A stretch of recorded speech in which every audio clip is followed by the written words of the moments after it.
안녕하십니까, 홍팍입니다. 이번 시간에는 함수의 실행 흐름과 스코프에 대해 알아보겠습니다.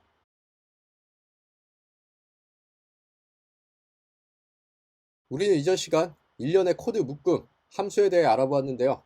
이번 시간에는 다양한 유형의 함수와 변수의 활동 영역, 스코프에 대해 알아보겠습니다. 우리는 앞서 함수가 이름과 파라메터, 그리고 반환값으로 구성됨을 배웠었죠. 여기서 파라메터는 입력값을 저장하는 변수였고요. 반환값은 함수가 최종적으로 반환해내는 값이라고 했는데요.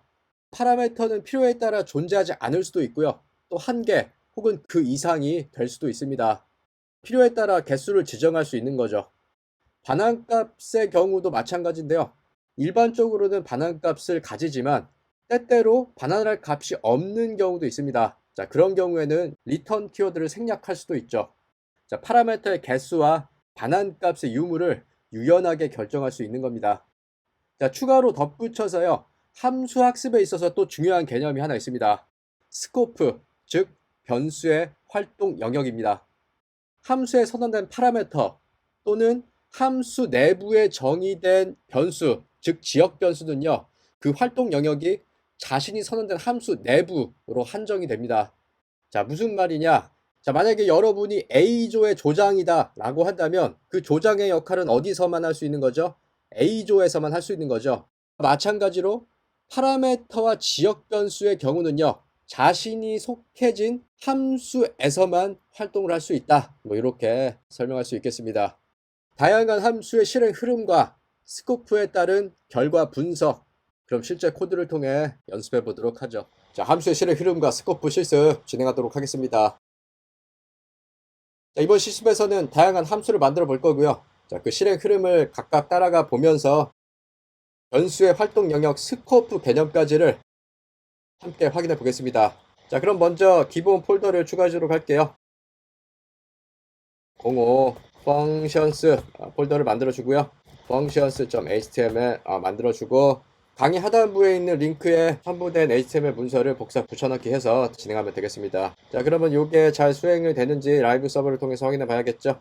자, 이렇게 내용이 나오면 성공이고요. CSS도 추가해 주도록 할게요. functions.css 추가해서 기본 세팅 값을 넣어 주도록 하겠습니다. 자, 마지막 functions.js까지 만들어 주고 자, use strict 기본 엄격 모드의 세팅까지 추가하면서 실습을 진행해 보겠습니다.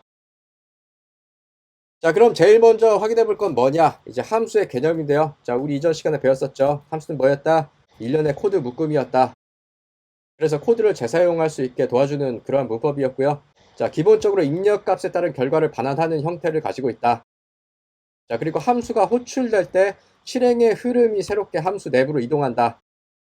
그리고 함수가 종료될 때는 실행의 흐름이 이전 위치로 돌아간다 라는 내용이 있는데 코드를 통해 한번 확인해 보도록 하죠. 자, 먼저는요 함수를 한번 만들어 보겠습니다. 자, 어떤 함수를 정의할 거냐, 펑션 해가지고 기본 틀을 만들어 주는데, 자, 함수의 이름을 say hi 라고 만들어 주겠습니다. 자, 그리고 입력값으로는요 사용자의 이름을 받아올게요. 유저네임을 파라미터를 이렇게 받아오고요. 자, 그래서 이 받아온 값을 가지고 뭘 하고 싶으냐, console.log 자, 어떤 인사말을 출력하도록 하겠습니다. 안녕하세요, 누구누구입니다. 뭐 이런 식으로 한번 출력을 해보도록 하죠. 오케이. 이제 반환값도 만들어줘야겠죠. 리턴 해가지고 오른쪽에 있는 어떤 값들을 이렇게 반환해주면 되는데요. 굳이 반환할 필요가 없으니까 그냥 undefined를 넣어주도록 하죠. undefined. 자, 그러면 이제 만든 함수를 사용해 봐야겠죠. 자, 함수를 호출해 보겠습니다. 함수 호출이란 함수를 실행하는 거다, 사용하는 거다, 이렇게 이해하시면 되겠습니다. 자, 그럼 어떻게 사용하느냐, 이렇게 이 함수의 이름을 적어 주고요. 자, 요 함수의 이름에다가 소괄호 열고 닫고를 해서 이렇게 호출을 하는 건데요. 요 소괄호 사이에다가는 뭐를 넣는다? 우리가 전달할 입력값을 넣어주면 됩니다. 자, 그러면 저는 홍팍이라는 입력값을 통해서 얘를 실행해 보도록 하죠. 자, 저장하면 이게 실행이 되는데요. 지금 아직 요 자바스크립트 콘솔 창을 열지 않았네요. 자, 다시 한번 열어주고요. 뿅 해주면 어떻게 된다?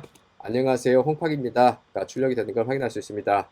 자, 그럼 얘가 어떻게 출력되는지 한번 확인해 보도록 하죠. 자, 제일 먼저 이 18라인이 수행이 됩니다. 자, 그러면요 이 18라인에 의해서 실행의 흐름이 이렇게 12라인의 say hi 함수로 넘어가지게 됩니다. 자, 이때 무슨 일이 일어나느냐? 여기 홈팍 있죠? 이 홈팍이라는 입력값이 어디로 대입된다? 여기 파라미터에 있는 유저네임으로 대입이 돼요.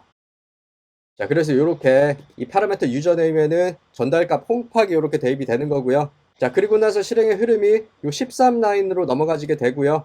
자, 따라서 이렇게 안녕하세요 홈팍입니다가 이렇게 13라인에 의해서 출력이 됐고요. 자, 그 다음에는 실행의 흐름이 14라인으로 넘어와져서 리턴을 만남과 동시에 뭐가 된다? 결과를 반환한다. 요 undefined 값이 이렇게 호출 위치로 이렇게 반환이 돼요. 자, 그래서 이렇게 18라인이 수행이 되고 undefined가 반환되는 것까지 실행 과정을 분석해 봤는데요. 자, 그럼 여기다가 함수 두 개를 또 추가해 보도록 하죠. 자, 이번 say hi 홈팍이 아니라 포크 그리고 쿠마를 또 넣어 보겠습니다. 자, 이렇게 되면 어떻게 되느냐? 한번 결과를 볼게요. 뿅. 자, 어떻게 됩니까? 안녕하세요 홈팍입니다. 안녕하세요 호크입니다. 안녕하세요 쿠마입니다가 호출이 됐죠. 처음에는 요 18라인에서 홈팍입니다가 이렇게 출력이 되는 거고요. 자, 19라인에 넘어가서는 요 호크가 이렇게 자, 20번째 라인에서도 안녕하세요 쿠마입니다. 요 쿠마가 유저네임으로 전달이 되어서 이렇게 안녕하세요 쿠마입니다가 되겠습니다. 오케이. 자, 그럼 함수 하나만 더 또 만들어 볼까요? 자, 세제곱을 받아다는 함수를 한번 만들어 보겠습니다. 자, 어떻게 펑션 해가지고 소가로 만들고 중가로 만들고 리턴 뭐 이런 식으로 틀을 잡아 놓고요. 자, 이제 함수의 이름을 만들 건데요. 큐브라는 이름으로 만들어 줄게요. 큐브. 자, 그리고 나서 입력값에 세제곱을 반환해 주도록 할게요. 자, 그러면 입력값을 받기 위해서 여기다가 파라미터를 이렇게 넣어줘야겠죠. 자, 그러면 요 num을 가지고 세제곱을 반환하면 되겠습니다. 어떻게? 이렇게 3번 곱해서 이거를 리턴 하도록 하면 됩니다. 자, 그러면 이거를 그대로 또 사용을 해 봐야겠습니다. 자, 어떻게 사용할 거냐? 큐브 2 해가지고 얘를 받아올게요. const a 해가지고 그 결과값을 받아오면 얘가 어떻게 될까요? 자, 2 곱하기 2 곱하기 2가 반환이 되어서 8이 반환됩니다. 오케이? 자, 그럼 마찬가지로 큐브 3 해가지고 얘를 반환 받으면 어떻게 될까요? 자, const b 해가지고 얘를 받아오면 이 3이 어떻게 된다? 여기 num으로 전달이 되고요. 3이 대입이 될 거고요. 자, 그래서 3 곱하기 3 곱하기 3이 27이 나오게 되는 거죠. 자, 그럼 정말 그런지 확인해 봐야겠죠? 결과를 찍어 보겠습니다. 자, A는 얼마? A는 이렇게 나왔다. 이렇게 찍어 주고요. 자, B도 얼마? 자, B도 이렇게 나왔다. 이렇게 결과를 찍어 보겠습니다. 뿅! 자, 어떻게 됩니까? 자, A는 8, B는 27. 잘 나온 건 확인할 수 있죠? 자, 그러면요, 이제 두 번째로 이제 파라미터에 대해서 조금 더 알아봅시다. 자, 파라미터는 뭐였습니까? 자, 입력값을 저장하는 변수였죠. 자, 입력값을 저장하는 변수는요, 필요에 따라서 개수를 조절 가능하다라고 배웠습니다. 먼저 우리가 좀 상황 세팅을 한번 해볼게요. 무인 분식점에 왔다고 해봅시다. 자, 무인 분식점에 왔는데 어떤 이제 라면 생성 자판기가 있다고 해볼게요. 자, 라면 생성 자판기인데 얘는 무조건 우리가 선택할 수가 없어. 자, 무조건 주문하면 똑같은 라면만 나온다고 합시다. 자, 이거를 함수로 좀 표현을 해보면 다음과 같습니다. 자, create 라면. 자, 이렇게 라면을 만드는데 여기에는 전달값을 넣을 수가 없다. 자, 그래서 무조건 같은 결과만 나오는 겁니다. 자, 그래서 const 라면 이렇게 만들어서 console.log 해서 라면을 찍어 보겠습니다. 자, 저장 뿅 하면 일단 에러가 나겠죠. 자, 왜 에러가 난다? 이 함수를 아직 만들지 않았죠. create 라면을. 자, 그럼 이 라면이 동작할 수 있도록 이 자판기가 동작할 수 있도록 그 선언부를 추가해 주겠습니다. 자, 어떻게 펑션 해가지고 기본 틀을 이렇게 잡아주는데 함수를 사용하는 이 호출하는 이름을 그대로 여기다 넣어주고요. 자, 여기다가 이제 전달값이 없으니까 파라미터도 넣지 않으면 됩니다. 자, 그리고 이제 리턴 해가지고 반환값을 넣어주면 되는데요. 자, 우리가 라면 만드는 거니까 여기다가 이쁘게 라면을 이렇게 리턴해주면 되겠죠. 이렇게 이모지도 넣어서 라면을 반환해 주겠습니다. 자, 볼까요? 저장 뿅. 자, 그럼 어떻게 된다? 요 create 라면에 의해서 요 리턴 값 라면이 반환이 되는 거고요. 그 반환된 값을 해당 변수 38라인의 변수가 저장하고 있기 때문에 자, 요렇게 라면이 39라인에서 출력이 되는 겁니다. 오케이. 자, 그러면요, 이 무인 분식점에 이제 자판기가 하나 또 있다고 해봅시다. 자, 어떤 자판기?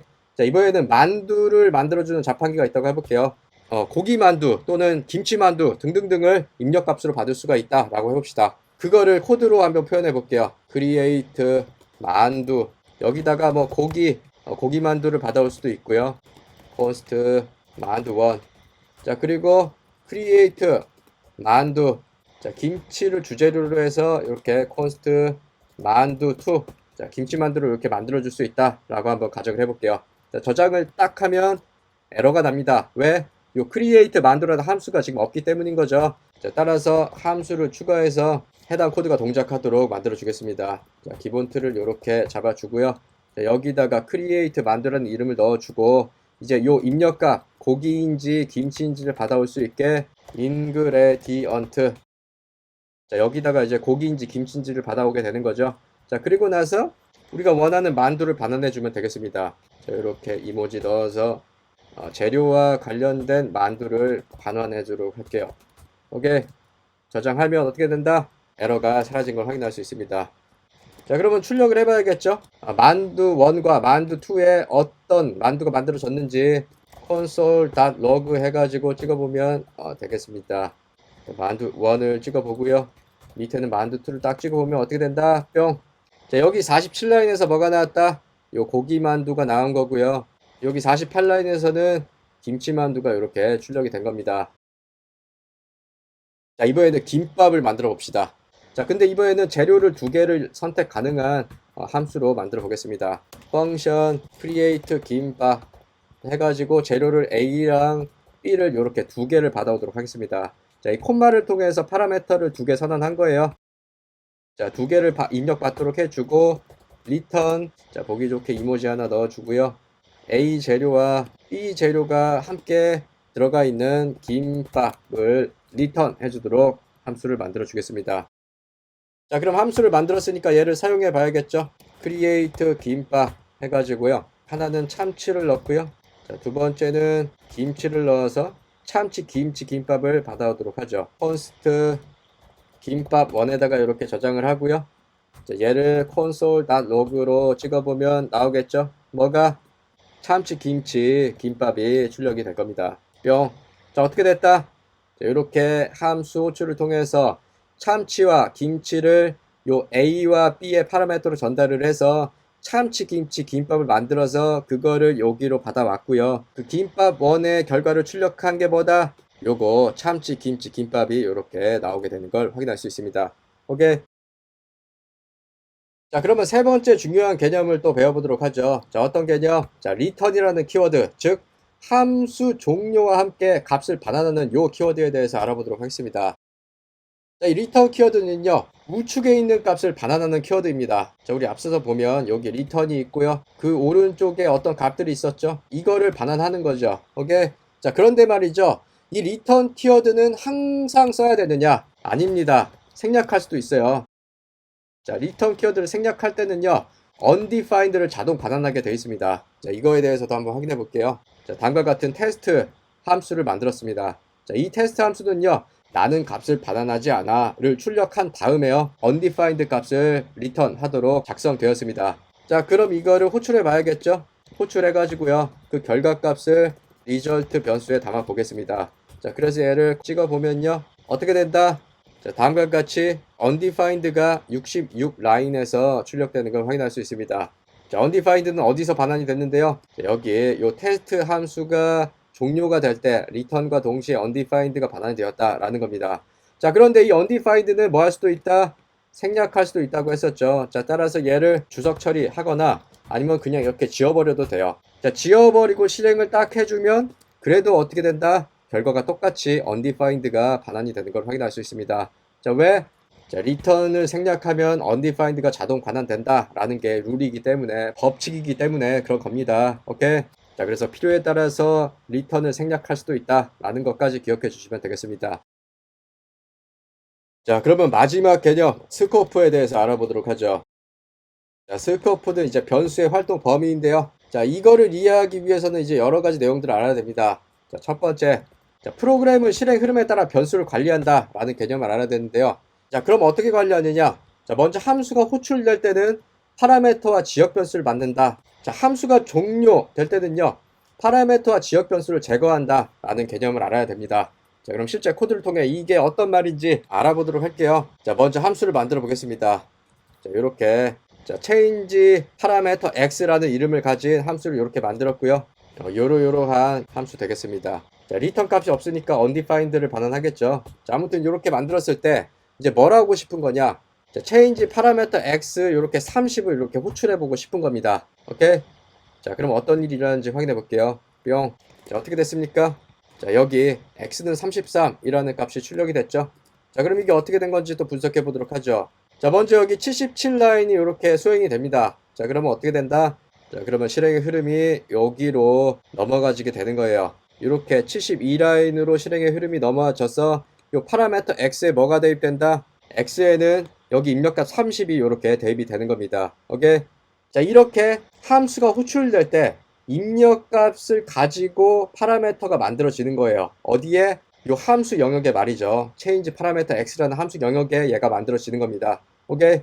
자, 이게 바로 함수가 호출될 때 파라미터와 지역 변수가 만들어진다 라는 개념 되겠습니다. 오케이. 자, 그리고 나서 실행의 흐름이 73 라인으로 넘어지게 되면요. 자, 여기서 어떻게 합니까? x에다가 3을 더해서 새롭게 x를 바꿔주고 있죠. 자, 그럼 지금 x의 값이 30인데 여기다가 3을 더해버리는 거예요. 오케이. 자, 그래서 x를 대입을 하니까 어떻게 된다? 33으로 바뀌게 되는 겁니다. 요 73 라인에 의해서요. 자, 그래서 이제 74 라인에서 console.log를 통해서 x의 값을 출력하면 이렇게 33이 출력되는 겁니다. 자, 그러면 이제 함수가 더 이상 수행할 내용이 없어서 이 함수가 종료가 되는 거고요. 요 77 라인의 수행이 끝나게 되는 겁니다. 자, 그럼 여기서 질문. 자, 요렇게 출력하면 결과가 어떻게 될까요? console.log 해가지고요. 자, 여기서 변수 x를 출력해 보는 겁니다. 자, 볼까요? 뿅. 자, 어떻게 됩니까? 자, 에러가 납니다. 자, 왜? 이 x, 지금 여기서 변수 x를 출력해 달라고 했는데 이 변수 x는 어디서 만들었었다? 여기 함수 내부에서 우리가 파라미터로 변수 x를 만들었죠. 이렇게 함수 안에 선언된 변수는요, 그 활동 영역이 해당 함수 안에서만 존재하기 때문에 그 함수 바깥에 있는 요 78 라인에서는 파라미터 x를 우리가 가져다가 쓸 수가 없는 겁니다. 자, 이러한 개념이 뭐다? 바로 스코프, 변수의 활동 범위 되겠습니다. 그래서 77 라인에서는 x가 33이 출력이 된 거였지만 요 78 라인에서는 x를 찾을 수 없어서 에러가 난다 라는 거 기억해 주면 되겠습니다. 자, 그러면요, 하나 더 연습해 볼게요. 자, 이번에는 다음과 같이 또 함수를 만들어 보겠습니다. 자, change local variable y라는 함수를 만들었고요. 자, 여기서 이제 입력값을 하나 받고 입력값을 가지고 이렇게 함수 안에 있는 지역 변수 y를 생성하고 있는데요. 그리고 나서 이 y를 출력하는 이러한 코드 되겠습니다. 자, 설명을 덧붙이면요. 자, 지역 변수란 함수 또는 블럭 내부에 선언된 변수입니다. 자, 지금 보면 여기 함수에 요 중괄호가 있죠. 자, 이렇게 블럭 내부에 선언된 변수, 얘를 지역 변수라고 하는 겁니다. 자, 이 지역에서만 얘가 활동할 수 있는 거예요. 이 함수에서만. 오케이? 자, 그러면 얘도 함수를 한번 호출해 볼까요? 자, change local variable y 해가지고 여기다 20을 이렇게 호출해 보면 결과가 어떻게 될까요? 뿅. 지금 에러가 났죠? 자, 여기 78 라인에서 에러가 앞서서 터졌었는데요. 자, 요거 우리 주석 처리 안 해줬네. 자, 요거 주석 처리 해주고 다시 한번 여기 요 81부터 85 라인에 집중해서 다시 한번 코드를 분석해 보겠습니다. 뿅. 자, 어떻게 됩니까? 자, 85 라인에서 함수가 호출되고요. 자, 이거에 의해서 실행 흐름이 해당 함수로 빠지게 되는데, 자, 이때 파라미터 n의 값은 20이 되는 거고요. 자, 그 다음 82 라인이 수행이 되면서 지역 변수 y가 또 만들어집니다. 이렇게 함수 내부에 만들어지게 되는데 n 더하기 1 값으로 초기화하고 있죠. 자, 근데 n은 20이니까 20 더하기 1로 초기화를 하는 겁니다. 자, 따라서 21이 지역 변수 y로 대입이 되는 거고요. 그 결과를 console.log를 통해서 이렇게 출력을 해서 다음과 같이 결과가 찍혀지는 겁니다. 오케이. 자, 그러면은 여기서 또 질문.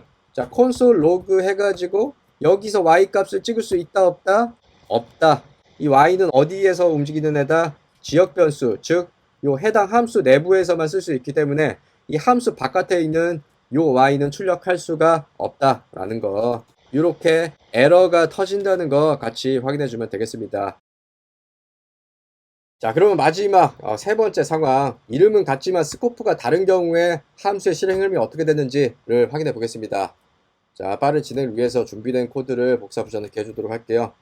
자, 다음과 같이 90 라인부터 98 라인까지의 요 코드가 어떻게 동작할지를 한번 분석해 보도록 하죠. 제일 먼저 수행되는 것보다 요 95라인에 요 Z 변수가 만들어지겠죠. Z는 7이라는 값이 이렇게 만들어지게 될 겁니다.